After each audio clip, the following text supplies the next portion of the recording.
Olá, gente! Chegamos na nossa quinta aula do curso de Psicologia e Religião. Vocês estão animados? Se vocês estão gostando, se vocês estiverem achando ruim, por favor, deem um feedback, botem no fórum, enfim, mandem e-mail. A gente quer saber. Tem sido para mim uma experiência muito boa e espero que para vocês também. Vamos relembrar um pouco do que a gente estudou nas últimas aulas? Na nossa primeira aula, a gente começou a falar sobre essa relação entre psicologia e religião, do que se tratava, como normalmente se lida com esse tema na academia. Na segunda aula, a gente já entrou nos precursores desse tema. Quem são os pesquisadores que começaram? Quem são essas pessoas que às vezes a gente nem conhece, ou mesmo a gente conhece e nem sabia que tinha pesquisa na área de religião? Depois nós vamos para os termos que são muito utilizados nesse universo de espiritualidade, religião, religiosidade. E por último, nossa quarta aula, a aula passada, nós entramos nos temas, os temas que são mais comuns, onde você vê pesquisa, a gente analisou algumas pesquisas, foi bem interessante. E hoje é uma aula bem central que tem a ver com as religiões do nosso país. Por que eu quero falar de religiões no nosso país? Porque a gente tem, enfim, religião é um mundo gigantesco. Se a gente for ver só dentro do censo do IBGE, para evangélicos tem, enfim, muito mais de 1000 denominações. A gente tem só dentro de um âmbito, que é o âmbito evangélico. Imagina se a gente for olhar dentro de cada detalhe da religião, enfim, é um mundo, isso só dentro do nosso país. Se a gente olhar ainda os fenômenos mundiais, como é a religião nos Estados Unidos, como é a religião pela Europa, pela Ásia, por África, enfim, a gente vai entrar num mundo muito grande, e já é um mundo muito grande a gente entrar no nosso país, porque o nosso país é enorme, tem muita pluralidade, mas é muito importante a gente saber do que a gente está lidando, porque nós vivemos nesse país, nós convivemos com pessoas de diferentes religiões, sendo você uma pessoa religiosa ou não, a diversidade está aí e a gente vai entrar em contato com ela, beleza? Então vamos começar? Show! Nós temos um país que passou por uma mudança religiosa muito crucial, assim, a gente deixou de ser um país, confessional há mais de 100 anos e nos tornamos um país laico, que todas as religiões eram permitidas. Mas, ao longo do tempo, mesmo tendo todas as religiões permitidas, no século XX, o catolicismo continuou sendo a religião principal do nosso país. A gente, enfim, tinha números de mais de 90% da população sendo católica. E somente na década de 70 e 80, a gente, a partir do censo do IBGE, percebeu um declínio do catolicismo e um crescimento do protestantismo.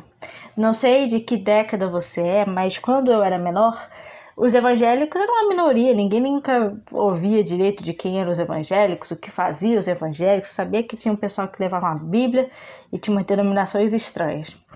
Então, se a gente, por exemplo, vê na década de 70, aí já é uma mudança muito grande do perfil religioso do nosso país. Eu vou trazer aqui alguns dados, né? Os evangélicos, por exemplo, na década de 80, eram 6% da população. Em 91, eram 9% da população. Em 2000, chegou a 15% da população. E em 2010, chegou a 22,2% e alguns dados chegam a 24%. E como a gente, em 2020, não teve um IBGE dessa última década, nós só temos alguns dados, por exemplo, do Datafolha e de algumas pesquisas localizadas. E a média dessas pesquisas localizadas estão dizendo que os evangélicos chegaram a 30%.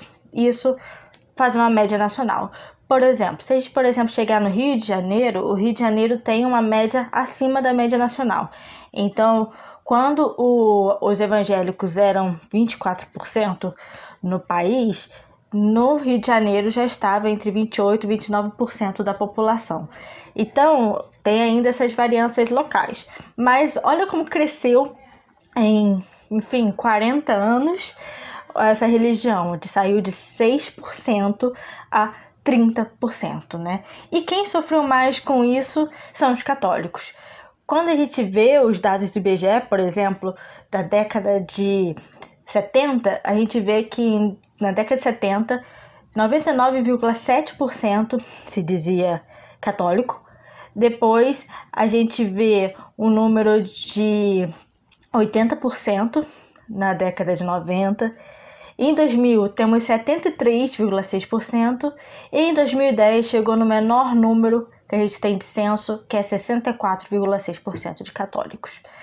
Há quem diga que o país vai se tornar um país que não é majoritariamente católico? Há quem diga, não sei. Isso aí é uma conjectura que autores como Fiorucci, enfim, Ronaldo Almeida têm pensado sobre como vai ficar essa relação do catolicismo no nosso país, nessa competição com os evangélicos.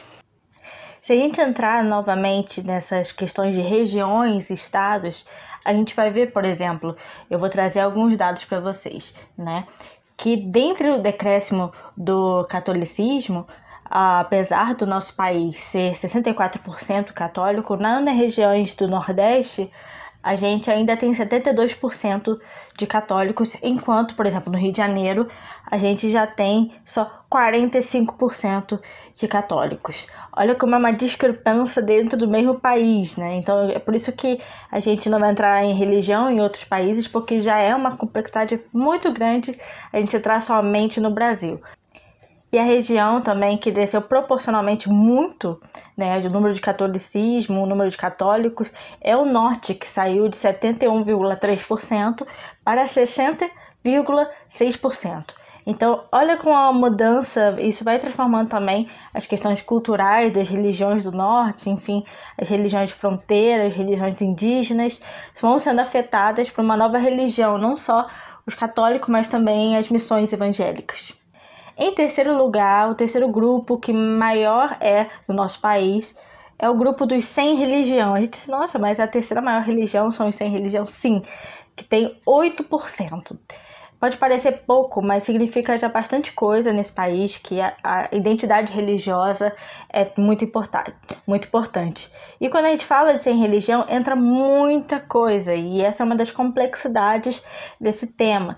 Então, por exemplo, dentro de sem religião entram ateus, dentro de sem religião entram agnósticos, entre sem religião entram pessoas que creem em Deus, mas não frequentam um lugar religioso.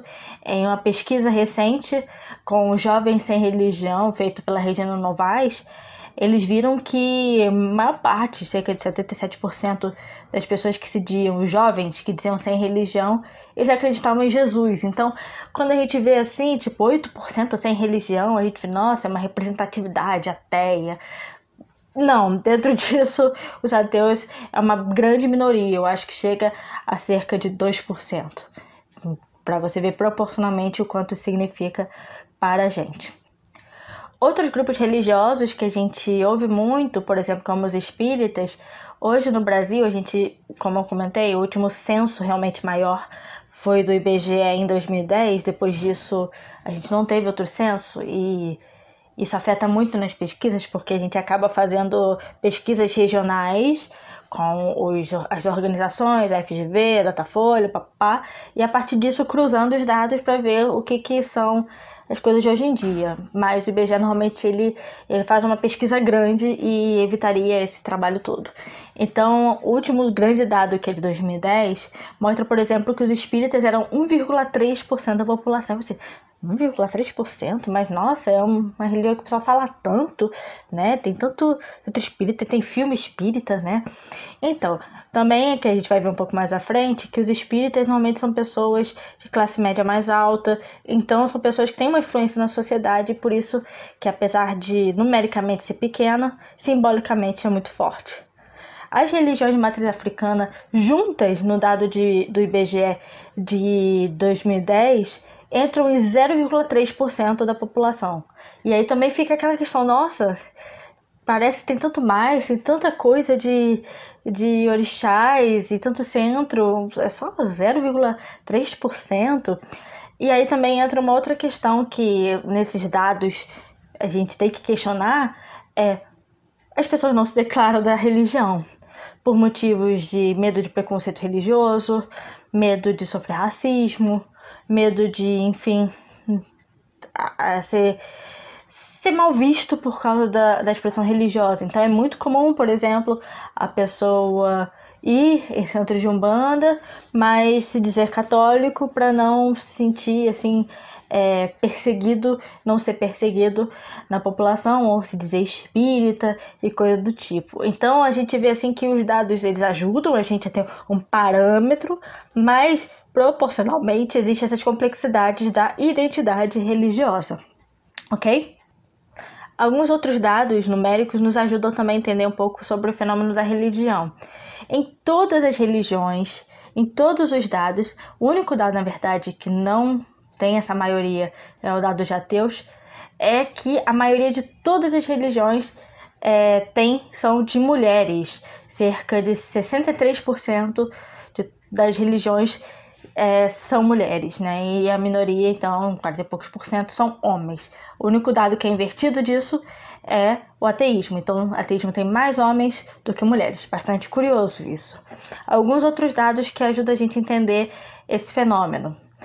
A gente vê, por exemplo, que dentro da curva de idade e religião, o que normalmente acontece, por exemplo, em católicos. Católicos, eles nascem católicos, deixam de ser católicos e mais acima de 50 anos voltam a ser católicos. Então a gente tem um número maior de católicos na infância e na idade adulta e idosa, né? Enquanto no grupo evangélico, por exemplo, a gente vê um crescimento já na adolescência e início da juventude. Dá em algumas religiões como a espírita também, tem um crescimento nos adultos e na terceira idade. Então a gente vê assim que também a religião tem essa pluralidade de pessoas, né? Que não é óbvio. Quanto à religião e a questão racial no nosso país, a gente percebe, por exemplo, que os evangélicos e os católicos têm maioria parda ou preta, que dentro da academia a gente chama os dois de negros, né? Então a gente tem maioria negra entre os evangélicos, entre os católicos e entre, por exemplo, o candomblé. A gente não tem, por exemplo, maioria de negros no espiritismo, na Umbanda, que apesar de ser uma religião afro-brasileira, ela tem uma adesão muito grande de uma classe média. E, por exemplo, com os sem religião, os ateus, a gente percebe no budismo, né, o espiritismo, são religiões mais brancas, né? Então, olha como isso tudo afeta os lugares sociais. Religiões de pessoas de classe média alta, normalmente são ou espíritas ou budistas. Normalmente, pessoas sem religião têm uma formação acadêmica maior do que as pessoas evangélicas ou católicas. Estou falando aqui de uma média. Você pode dizer assim, eu mesma estou fazendo doutorado e eu sou evangélica, mas entendendo a média nacional, eu não represento o evangélico médio, porque eu sou branca, enfim, estou fazendo doutorado e todas essas coisas, entendeu? Quando a gente vê essa parte de nível de instrução, a gente vê que cada religião realmente tem uma porcentagem diferente. Eu olhando aqui para o meu computador, a gente percebe, por exemplo, que os espíritas têm 31% da população espírita que tem ensino superior, né? E tem o menor número de pessoas sem instrução, que é somente 1%. Dentre os católicos, a gente tem pessoas que não têm instrução nenhuma, que chega a 7% da população, né?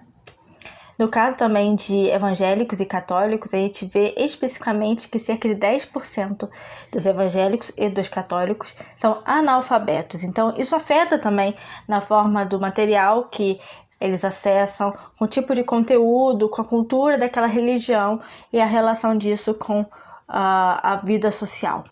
A partir disso também eu vou mostrar uns gráficos para vocês terem uma ideia também do que eu estou falando. Aqui nesses dados, aqui desse gráfico, ele tem várias informações que são interessantes para a gente ver sobre crescimento, porcentagem. Ele é bem claro daquilo que a gente comentou, né? A gente vê aqui os católicos em 1890, logo depois que o país deixou de ser oficialmente católico, ainda estava em 98,9%, e esse gráfico aqui vai até 2000, que fala que chegou a 73,9%, hoje a gente sabe que está em 64% ou menos, porque a gente ainda não tem os dados dos últimos 10 anos. A gente tem, então, um decrescimento, né? Entre os evangélicos é exatamente o contrário, né? Enquanto em 1890 era 1% da população, em 2000 era 15,6% e hoje provavelmente estamos chegando a 30%. E aqui ele separa, o que a gente vai ver mais à frente, os evangélicos históricos ou de missão e os pentecostais. Aqui não tem, por exemplo, neopentecostais. Ou criar um crescimento principalmente dos pentecostais, que antes de 1890 não apareciam no nosso país, mas depois chegou em 2000 a 10%. Dentre outras religiões, que aí engloba todas essas, mediúnicas, espíritas kardecistas, afro-brasileiras, elas chegam todas elas juntas a 3,2%, e o sem religião no ano de 2000 chegou a 7%, em 2010 a 8%, ok? Outro gráfico que também aponta para esses detalhes e que, enfim, você vai ver assim que às vezes tem tem margens. Então, se um gráfico fala 98% e outro fala 97%, 96%, não chega a ser tão preciso por causa de tudo isso. Tem a questão da fonte, tem questão dos dados que se utilizam, enfim. Há uma certa mudança, mas ainda está dentro de um parâmetro proporcional de religião. Esse aqui é legal porque você vê bem claramente essa mudança, né? Em 1872, com quase 100% da população católica, e ali em 1890, e vai aumentando o roxinho, que é o evangélico, vai tendo ali os espíritas, e aí a gente vê aqui na década de 70 e 80, brotando os sem religião, até que em 2010 a gente tem um número de quase 10%, já 20 e poucos por cento de evangélicos, e ali a parte de espíritas e outras religiões não aumenta muito. Isso é uma coisa curiosa no nosso país, a gente não aumenta muito dentro desse quadro, a gente não tem um boom de espíritas, um boom de religiões afro-brasileiras, a gente tem boom muito mais entre os sem religião e os evangélicos. Tem um material muito interessante que faz a comparação das religiões com tipos sanguíneos, que fala sobre doadores universais, receptores universais, né? Então, por exemplo, eles dizem que o católico é o doador universal. Ele doa fiéis para os sem religião, doa fiéis para o espiritismo, doa fiéis para os evangélicos, doa fiéis, enfim, para outros lugares, para o budismo. E normalmente os evangélicos e os sem religião são os receptores universais. Então, os evangélicos recebem de católicos, ex-pessoas da Umbanda, do Candomblé, ou pessoas que estavam sem religião. E os sem religião recebem de todo mundo que não quer se vincular à instituição e coisa do tipo, tá bom? Agora vamos falar de cada religião especificamente e vamos falar algumas características que são importantes quando a gente fala de cada religião. A maior religião do nosso país é a religião católica apostólica romana. Isso é, existem muitos tipos de católicos, enfim, existem igrejas ortodoxas, igrejas, católicas que não são apostólicas romanas. Então, quando a gente fala da católica apostólica romana, a gente lembra logo a ideia da estrutura do Vaticano, com o Papa, arcebispos, bispos, padres, freiras e leigos, que se interessam pela religião católica. Dentro da religião católica, eles se dão o direito de ser muito plurais. Então, é muito comum você ver um católico que trabalha no MST e um católico ultraconservador. Eles têm um jeito teológico de lidar com tudo isso que acontece dentro do catolicismo.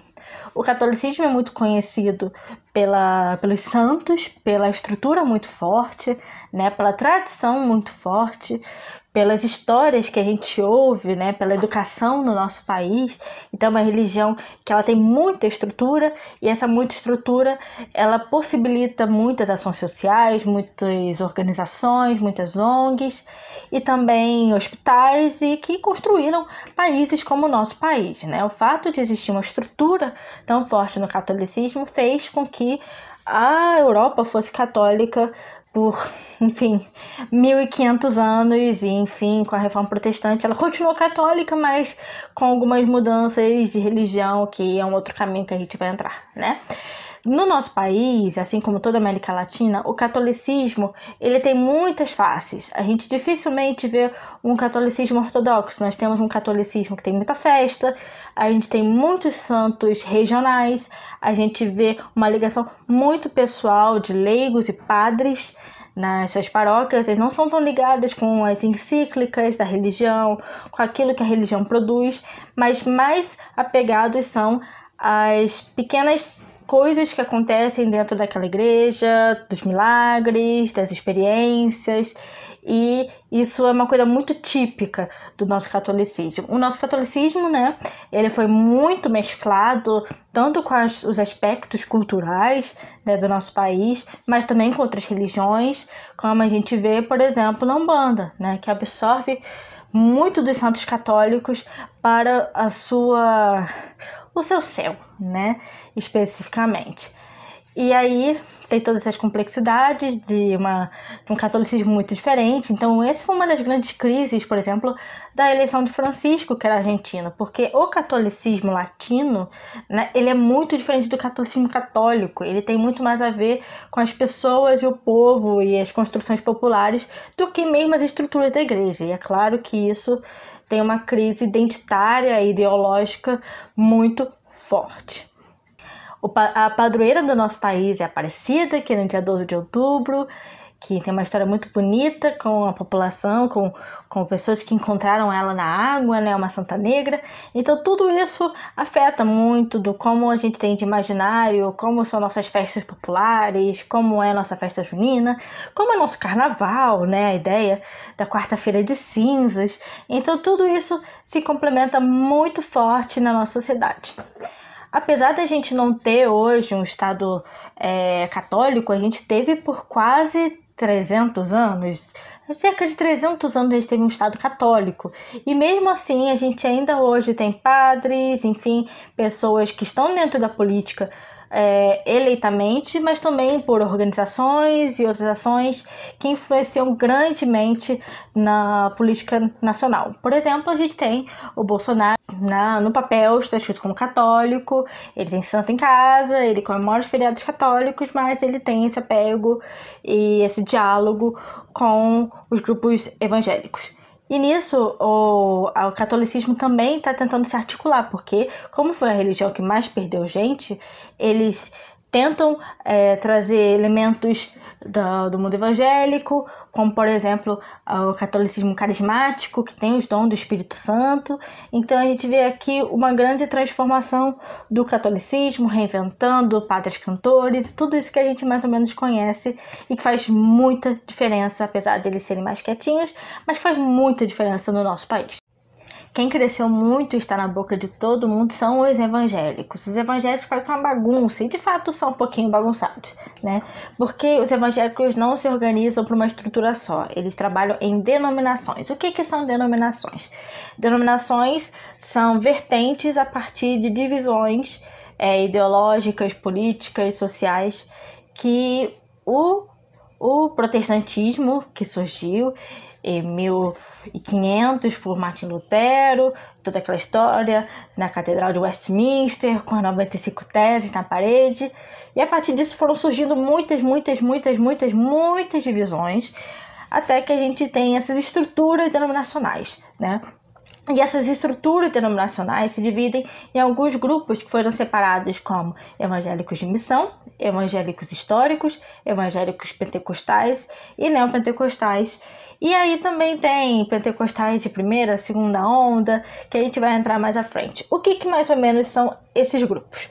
A gente tem, por exemplo, os evangélicos de missão, por exemplo, os presbiterianos. Os presbiterianos, eles surgiram há mais de 100 anos atrás, numa divisão calvinista, né, que eles se identificaram com essa denominação, e eles vieram para o Brasil para fazer uma missão evangelizadora. Então, eles, os batistas, os metodistas, enfim, vieram, mesmo assim, a Assembleia de Deus nasceu no Brasil, mas os missionários que vieram eram missionários de fora fazer evangelização no nosso país, né? Existem aqueles que não vieram para missões e vieram historicamente. A gente vê, por exemplo, no Sul, que a gente vê luteranos, anglicanos, pessoas que não vieram para o nosso país fazer evangelismo, eles vieram morar. E nisso que eles vieram morar, eles trouxeram a sua religião.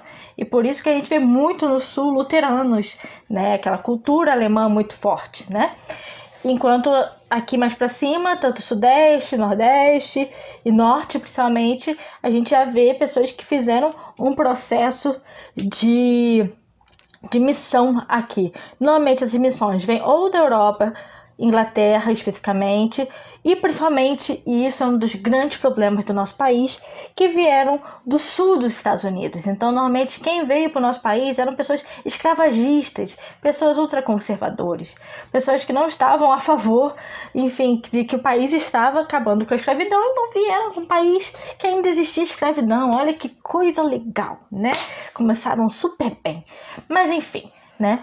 E aí temos os grupos dos pentecostais, que muitos, eu acho que a grande maioria, vem da Assembleia de Deus, porque a Assembleia de Deus e os primeiros grupos pentecostais têm a experiência do Espírito Santo e aquele falar em línguas que a gente conversou na última aula, que se chama glossolalia, muito forte. Tem a questão menos hierárquica das estruturas dentro da igreja, enfim. E acabaram fazendo muito sucesso, principalmente pela periferia do mundo. A Assembleia de Deus nasceu em Belém do Pará. Então, era uma igreja de periferia, lá em Belém do Pará, onde começou a ter a experiência do Espírito Santo e falar em língua. E assim como, enfim, em quase todo o nosso país, todo o mundo, a gente teve grandes transformações nos espaços pentecostais. Isso chama atenção, principalmente pessoas pobres que não tinham espaço na sociedade, que não tinham lugar para falar, que ali estavam cheios de poder e que faziam diferença na sociedade a partir de sua religião, né? E a partir disso vieram umas igrejas muito históricas, mais pentecostais. Então, a Deus é amor, enfim, e outras igrejas, principalmente que advêm nesse primeiro momento da Assembleia de Deus.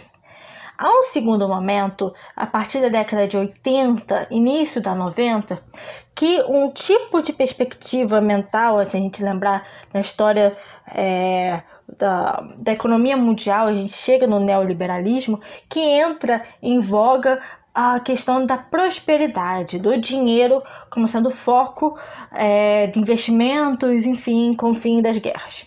E nisso se cria a teologia das prosperidades, que é uma teologia que surge nos Estados Unidos, e nessa teologia muitos de igrejas pentecostais, enfim, de outras igrejas também, mas aqui no Brasil, principalmente de igrejas pentecostais, foram estudar nos Estados Unidos e voltaram com esse tipo de conhecimento e construíram igrejas aqui, como é o caso de Macedo, que construiu a Universal do Reino de Deus.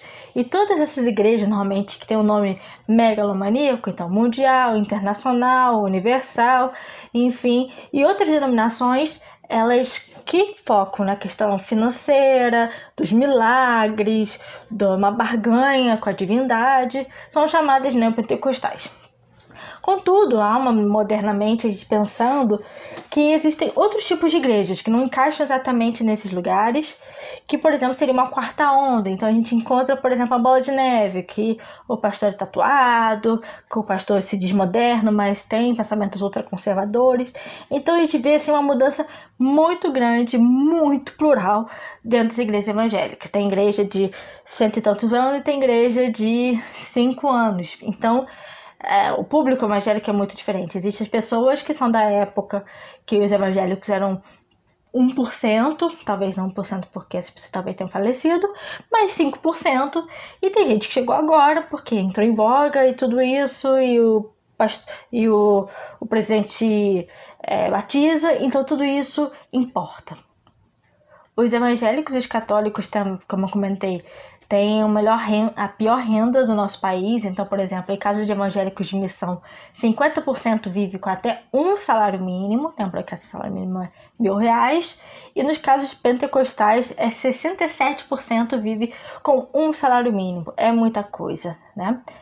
Então, a gente vê, por exemplo, também que no caso dos evangélicos, há mais negros, pretos e pardos que se tornam negros do que a maioria da população. Então uma religião, e até tem um livro muito interessante do Marco Davi, que fala que a igreja evangélica que recebeu é a igreja mais negra do nosso país, né? Então eles veem uma influência muito grande, né? E isso tem a questão de proporcionais, que faz muita diferença quando a gente percebe país, né? Por exemplo, a gente tem a Universal do Reino de Deus, que construiu o Templo de Salomão e tudo aquilo, que tem 2 milhões de pessoas como fiéis. É muita coisa, é muita coisa. A gente tem no Rio de Janeiro um prefeito da Universal do Reino de Deus. Então a gente vê assim uma grande importância política e social dos evangélicos, né?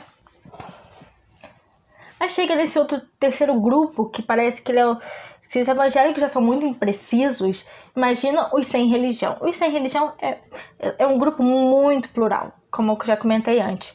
Eu vou dar uma indicação aqui de uma revista, Censo, que é uma revista maravilhosa sobre religião, que eles falam sobre religião em xeque, que fala muito sobre os sem religião, que eles falam dessa pluralidade da população sem religião hoje no nosso país.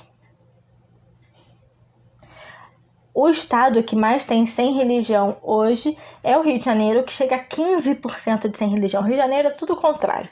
Enfim, é um ótimo território para a gente entender religião, porque é isso, assim, tem baixo número de católico, alto número de evangélico, alto número de sem religião. E isso mostra também muito do como mais ou menos o nosso país está caminhando religiosamente. Como eu comentei, nesse grupo, cerca de 1% só são ateus e a média de idade deles são de 30 anos. Então, são pessoas muito jovens que já escolhem não ter uma religião em si para si, né? Eles também não necessariamente são pessoas de classe média muito alta.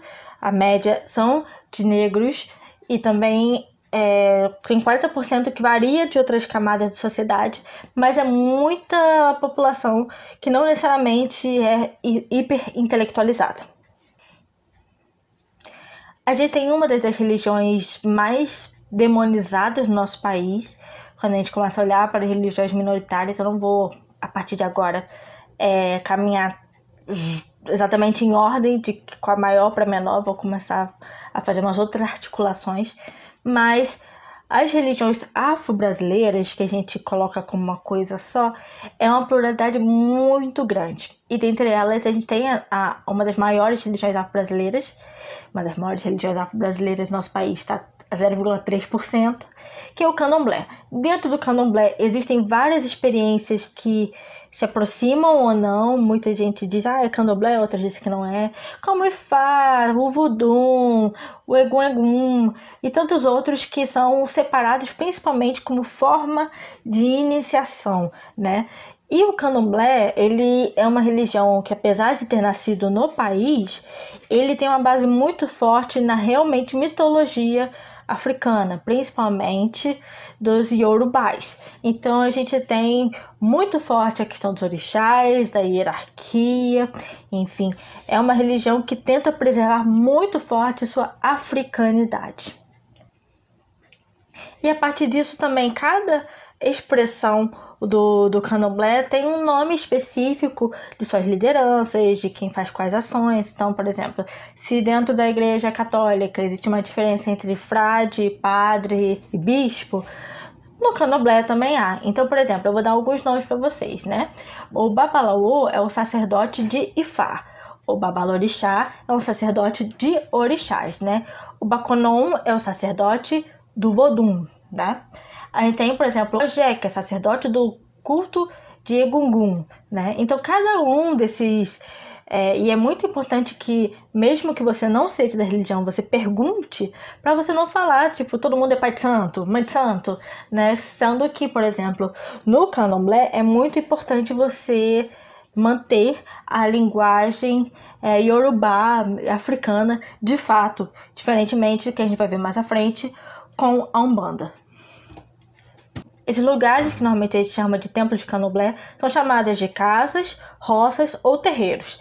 Então, pode sim ter o nome, por exemplo, casa de Oxum, né?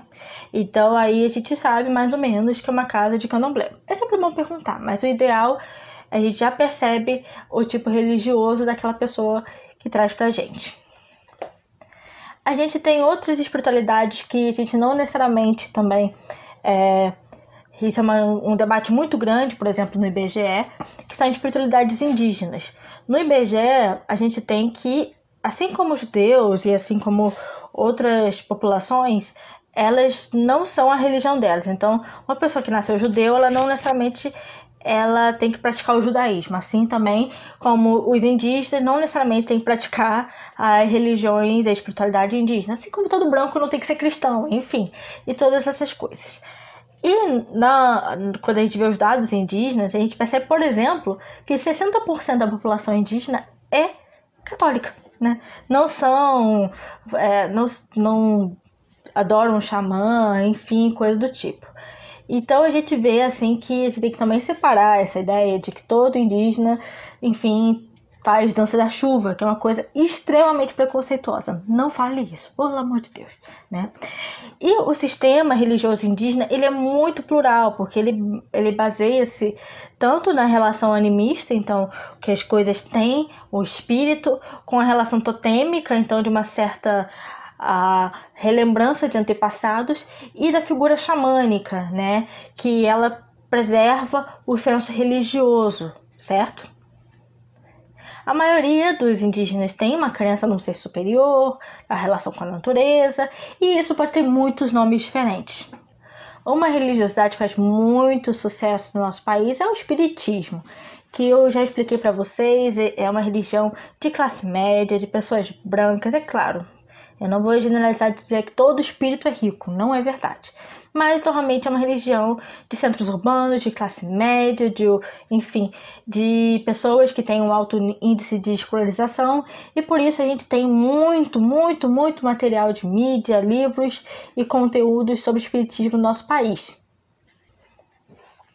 Dentre as crenças que a gente tem no espiritismo, né, que são amplamente ditas, tem a questão de uma crença num Deus, tem uma crença muito forte que na imortalidade do espírito, que a gente sempre volta a fim de a gente cumprir uma missão na Terra, e esse espírito pode passar por várias etapas quando ele se desencarna, né, que pode, enfim, ir para o seu lugar final, mas normalmente tem um ciclo de volta, de fazer trabalhos aqui na Terra para que aquele espírito melhore mais à frente, e a partir disso existem vários campos a qual o espírita se relaciona e a partir disso pega informações, aprende, melhora para que num outro momento, numa outra vida, com outras pessoas, possa haver uma diferença. Nisso é muito importante para os espíritas que no momento que você está encarnado, você pratica a caridade, você tenha um guia. Então, por exemplo, eles usam imagens como de Jesus, de Buda, para ter um guia, aí dependendo da vertente espírita. Por exemplo, quando a gente vê Kardec ele é francês e tem uma pressão muito grande com o catolicismo, então ele fala muito de Jesus, né? Mas dependendo do espiritismo que é pregado, tem um líder, não um líder, mas um guia que ajuda a pessoa nesse processo de melhoria espiritual. Uma característica muito forte do espiritismo é a racionalidade. Então, é muito importante, por isso tem tantos livros, tanto estudo, enfim, a Federação Espírita do Brasil produz muito material e também é uma resposta para um público que pede mais instruções sobre o tema daquela religião. Aí, depois de passar por candomblé, passar pelas religiosidades indígenas, passar pelo espiritismo, eu chego na Umbanda. Por quê? Porque a Umbanda, ela agrega todas essas três formas, né? Dizer que são só três é pouco, mas assim, esses três caminhos. A Umbanda normalmente traz os orixás do candomblé, traz, enfim, figuras da espiritualidade indígena, né?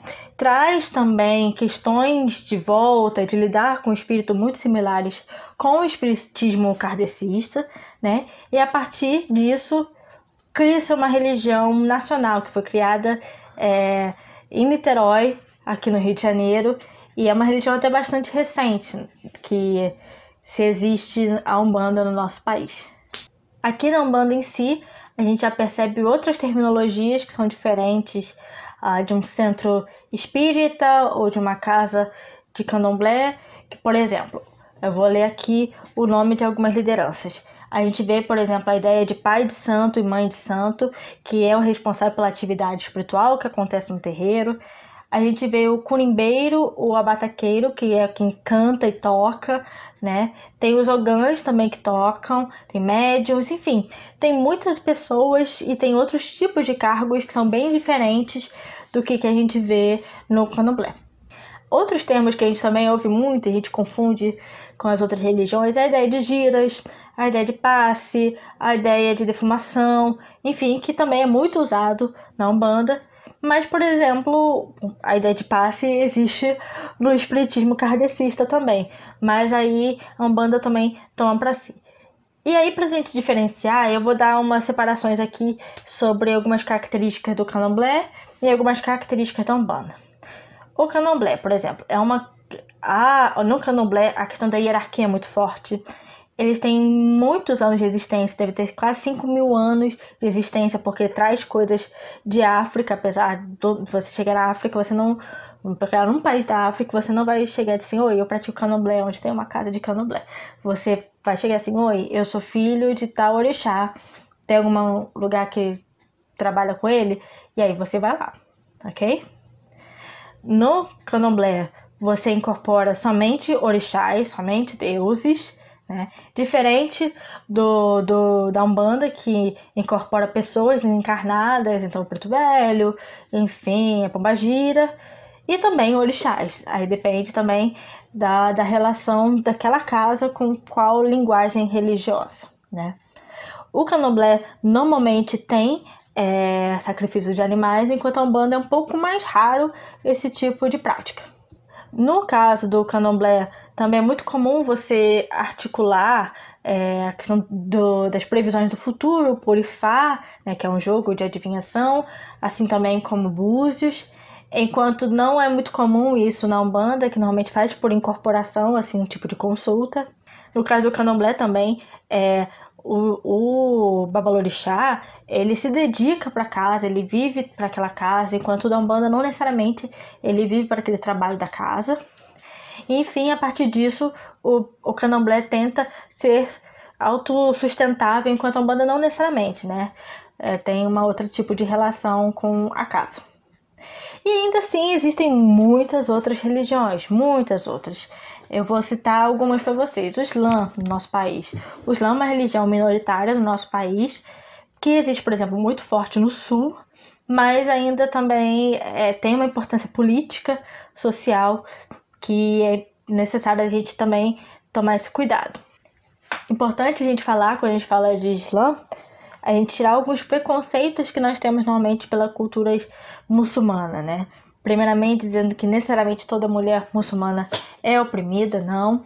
Existem muitas relações de mulheres muçulmanas com a religião, existem feministas muçulmanas, nem todos, muito pelo contrário, a grande minoria dos homens muçulmanos tem algum interesse por ser terroristas. Não, é uma religião que prega a paz, né?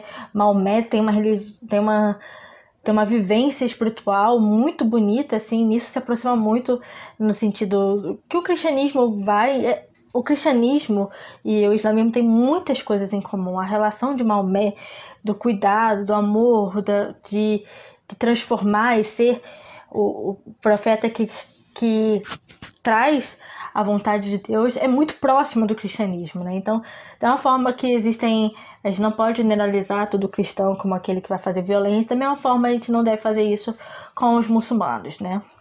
Aqui no nosso país também nós temos um grupo de judeus religiosos, que não é muito grande, mas que existe, que praticam, alguns são mais ortodoxos, outros menos ortodoxos, que também tem a sua linhagem genética, mas também tem aqueles judeus convertidos que decidiram se tornar judeus, ou que se interessam por culturas que estão dentro do judaísmo. Lembra que a gente conversou sobre Cabala, né? Cabala é uma forma de entender o mundo que é judaico, mas que muita gente adere sem mesmo querer ser judeu ou não. Outra coisa muito importante é a gente pensar nas religiões asiáticas, que a gente não pode reduzir tudo a budismo.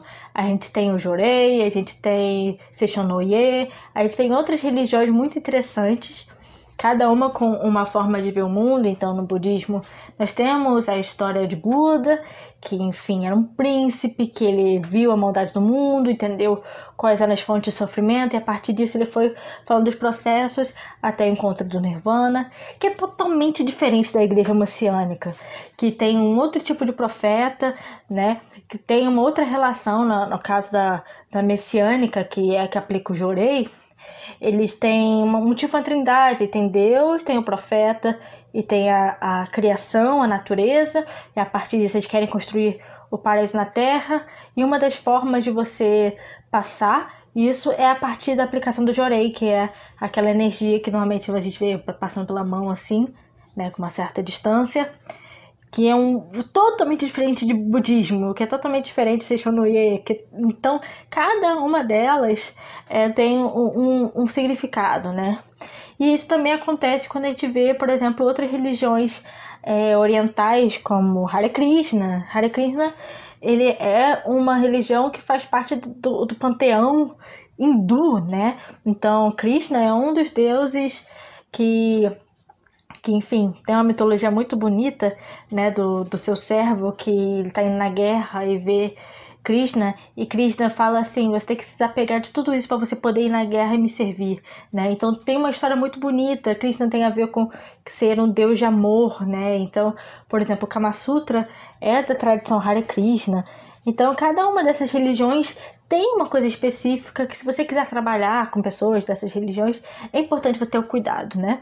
E aí também tem as tradições esotéricas, porque tem muita experiência esotérica de ocultismo, o Wicca, enfim, e de outras religiões, enfim, místicas nesse aspecto, que trabalham a questão da bruxaria, enfim, que também é muito interessante, que existe no nosso país. É importante a gente tomar esse cuidado de querer saber. Pergunta para a pessoa assim: qual é a tua experiência religiosa? O que você vive?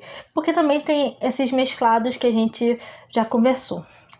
Ok? Esse aqui são algumas poucas das coisas, parece muita coisa, mas isso aqui foi uma coisa muito passada rápida sobre religiões. E, enfim, eu espero que a gente tenha visto alguma dessas coisas. Indiquei aqui embaixo alguns livros e alguns vídeos. E na próxima aula a gente já entra numa segunda etapa de temas contemporâneos sobre religião e alguns autores contemporâneos que estão estudando o tema, tá bom? Então a gente se vê lá. Tchau, tchau!